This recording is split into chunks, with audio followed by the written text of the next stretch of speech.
Why do men seem to move so fast? I dated this guy for 1.5 months, and I think part of why things didn't work out was because we moved at different paces. Our first date was pretty normal, but things seemed to escalate a lot on our second. We got drinks, and since we were sitting next to each other, he was very touchy. He'd have his arm around my waist, touch my knee, hold my hands. At every opportunity, he'd give me a little kiss.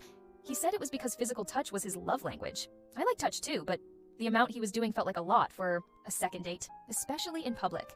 I let him know I'm slower with this sort of stuff, so he toned it down, but I could tell it made him less secure about my interest. He ended up breaking up with me, saying he hadn't felt enough of a connection yet, and he'd given it enough time. To me, 1.5 months isn't really a long time to let feelings grow. The funny thing is, though, I would say this guy did move slower than some other guys I've met. I've had guys not want to go on a second date because they didn't feel a romantic spark on the first, even had one guy ask me out, but then change his mind the next day. And I've had guys really act like we were a couple already after one date, blowing up my phone and wanting to see me all the time. All of this has been really disheartening since it takes time for me to warm up to someone. I feel like I'm never going to meet a guy willing to move at my pace.